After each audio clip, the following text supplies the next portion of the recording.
You've been studying Spanish for 3 years. You know what the subjunctive is. You can explain when to use ser versus estar. You've watched grammar videos. You've filled out conjugation tables. You've got a Notion doc with color-coded rules.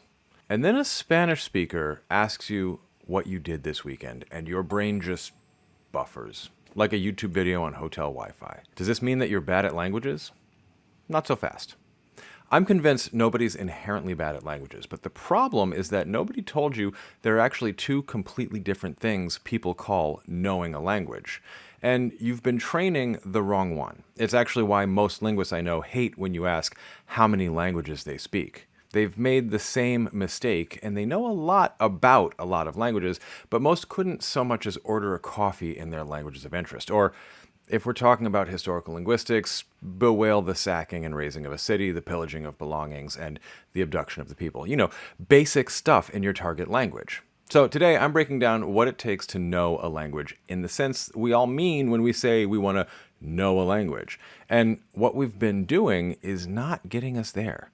And no, I'm not going to say that you shouldn't study grammar or any nonsense like that. It's just that the way we go about things is often training the wrong kind of knowing. If you're new here, welcome. I'm Dr. Taylor Jones. I've got a PhD in linguistics from the University of Pennsylvania, and on the channel, I discuss everything related to language, linguistics, language learning, and culture. If you're into those topics, be sure to subscribe and ring the bell for notifications. So let's get into why you know all about your target language, but you still can't use it in daily life. I'm Dr. Taylor Jones, and this is Language Jones.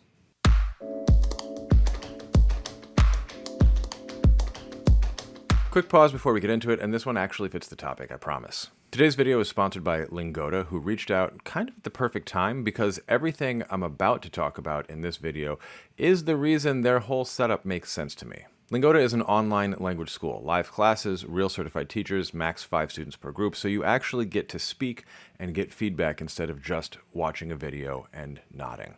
They do English, Spanish, French, German, and Italian, and the thing I want to flag is their flex plan. You book classes 24/7 whenever your schedule allows, but the curriculum behind it is actually structured. So you're not just dropping into random lessons, you're moving through a real progression. Which, as we're about to discuss, is one of the things that your brain actually needs. And here's the part that you'll want to hear. Lingoda is running their May sale right now, and you can get up to 40% off flex plans with my code, JonesMay. That's the biggest discount they do all year, and it ends May 26th, and new students can start with a 7-day free trial to test it out first. Link and code are in the description. If you've been telling yourself this is the year, this is genuinely a good moment to stop telling yourself and to start doing the reps. Okay, back to the video. Okay, so let's get nerdy for a second, but in a fun way, I promise. Psychologists divide knowledge into two big categories, declarative and procedural. It's already clicking for some of you right now what I'm going to say. Declarative knowledge is the stuff that you can state, facts, rules, information that you can pull up and describe.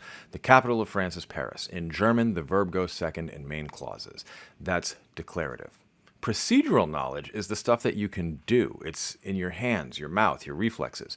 Riding a bike, touch typing, catching a ball. You can't really explain how you do it.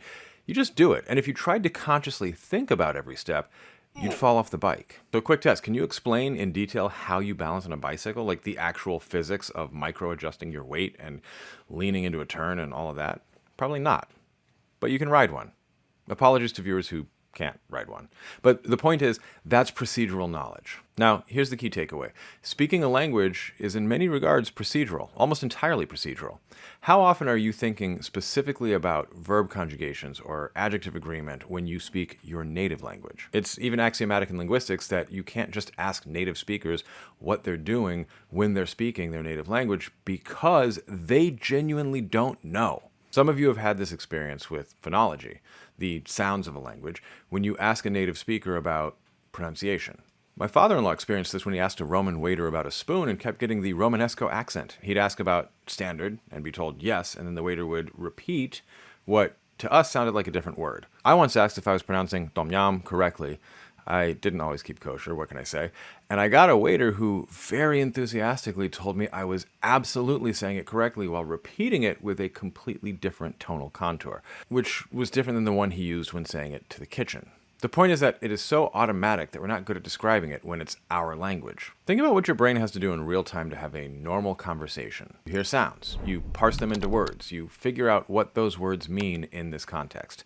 By the way, these are not sequential, they're cascading mental activations. So you're actually forming hypotheses unconsciously about what the words you're hearing might be based on meanings you might expect, and you update this predictive engine in real time. Then, or partially concurrently, you form an intention to reply. You pull up the right vocabulary out of tens of thousands of options. You arrange those words in the right order. You conjugate the verbs. You match the genders. You produce the right sounds with your mouth. You read your conversation partner's face to see if they even got it. And you do all of that in like 200 milliseconds, while also thinking about what you're saying.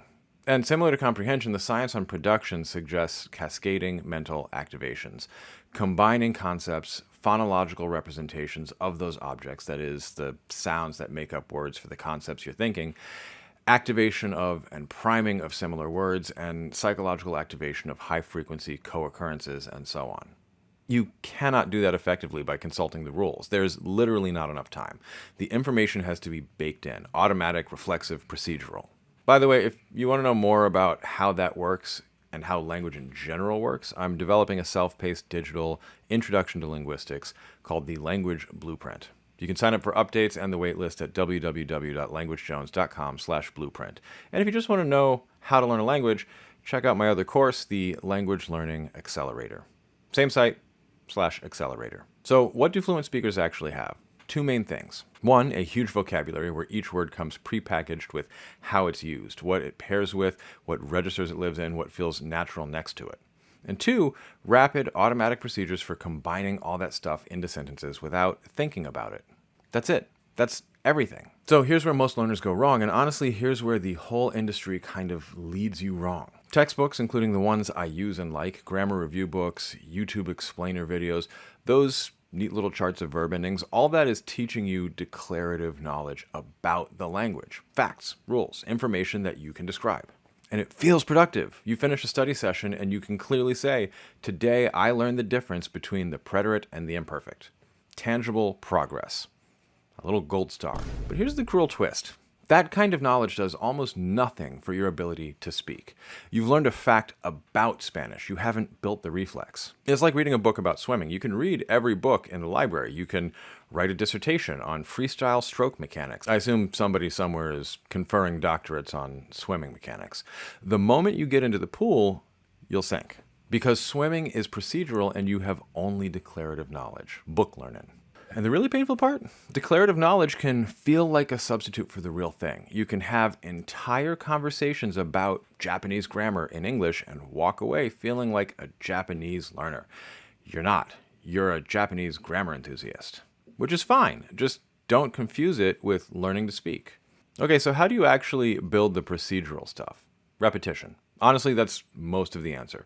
Reps with real language in context over and over until the patterns stop being rules you apply and start being shapes that your mouth knows. This is why kids who grow up bilingual usually can't explain their own grammar. They never really learned it as rules. They absorbed the patterns through thousands of hours of input and use. You don't have thousands of hours like a kid does, probably, but the principle is the same. The things that build procedural fluency are, one, massive amounts of input that you can mostly understand, reading and listening to stuff that's a little bit challenging but not totally over your head. This is where your brain can start to extract patterns without you noticing. Now, I'll say that a lot of people leave it there, and I actually don't like that alone as an answer. What I do, and what works for me, though your mileage may vary, is to skim a descriptive grammar and then work through a resource like a textbook or build something with an LLM to get repetitions of a grammar pattern that I conceptually understand. So, for instance, I have the declarative knowledge that in Hebrew there are two kinds of pa'al verbs that have a slightly different vowel in the future tense. Ones that have a phonological reason, a guttural or historically guttural consonant in the last two roots, and ones that are stative. But I also simply practice tons of repetitions in Anki with words that have those features. Not all of them, to be sure, but enough of the phonological ones that I know what feels right, and enough of the highest frequency stative ones that I'm unlikely to make a mistake there. And I can always fall back on my declarative knowledge if I'm really stumped, but I already know, without thinking about it, without deriving it from declarative knowledge, that the future forms are yiftach, yishchach, yilmad, yitzdak, and so on. Second is output practice, actually speaking and writing badly a lot. Yes, badly. The badness is the point. You are stress testing and finding your limitations. This can be journaling, which I hate, but I do, or it can be conversation with a tutor. I started journaling and I absolutely loathe it. But like deadlifting, I do it because it actually works. Third is spaced repetition with vocabulary, but with whole phrases and example sentences, not isolated word list, because remember, words come with all this baggage about how they're actually used. I found personally that whole sentences are, frankly, a lot. I have to remind myself that they're actually forcing me to recall like 3 to 5 things, not just one. So wherever possible, what I do now is break them into component chunks, at least for the new parts. Maybe not one word, but I'll definitely memorize something like speed limit, or even going over the speed limit instead of separately memorizing speed and limit. Lately, I've been using LLMs to assist in extracting, chunking, and dumping entire textbooks into Anki. Every vocabulary word, every sentence of every dialogue, every example sentence, and every exercise. From there, I move on to working with an LLM to come up with vocabulary, chunks and phrases, and example sentences in domains that I'm interested in, like specialty coffee. Another great thing to do is extract and memorize information from podcasts, TV and movies, YouTube videos, or books. You get the benefit of engaging with real material and the fun of what YouTube polyglots call immersion. It's not even remotely immersion, but that's a different video for a different day. And the benefits of spaced repetition practice. So what doesn't build procedural fluency or builds it really inefficiently? Memorizing conjugation tables. Like literally the spatial memory of a table. I find that it can help as a failsafe, but when you've actually learned chunks of the language in context, it's kind of a backup description of what you already know at this point. Reading grammar explanations over and over again. Watching 12 videos about the subjunctive. There's only one video that you'll ever need about the subjunctive, and I made it. I'll link it at the end. So those things give you stuff to say about the language, but they don't make you faster at producing it. Now, I'm not saying that grammar is useless. I want to be clear about that. You don't get a PhD in linguistics if you think something that inane. Some declarative knowledge is genuinely helpful, especially early on as a kind of scaffolding. Knowing that German has cases or that Mandarin uses tones help you notice things in the input that you'd otherwise miss. It's a map. Maps are useful. Mind maps particularly so. But a map is not the territory. You can study a map of Tokyo for 10 years and you still haven't been to Tokyo. At some point you have to land at Narita and start walking around and sweating.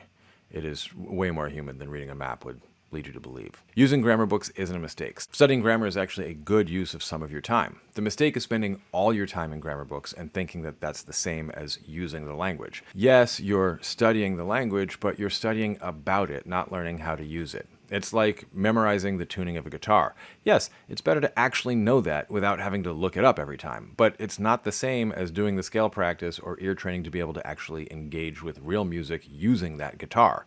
In this analogy, most linguists are like historians of the art of being a luthier or something. They can tell you about the history of the development of the nut and bridge on various guitars, but they can't tune, let alone play, a real guitar.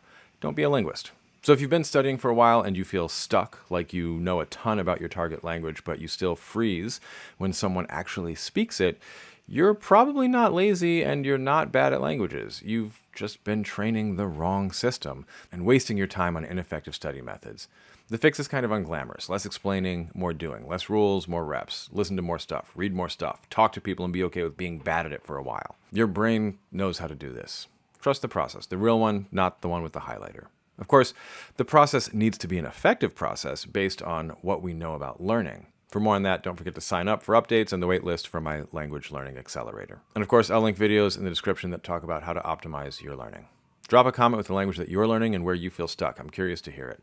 And if this was useful, you know the thing. Like, subscribe, all that. Especially the nearly 60% of you who watched but aren't subscribed. See you next time.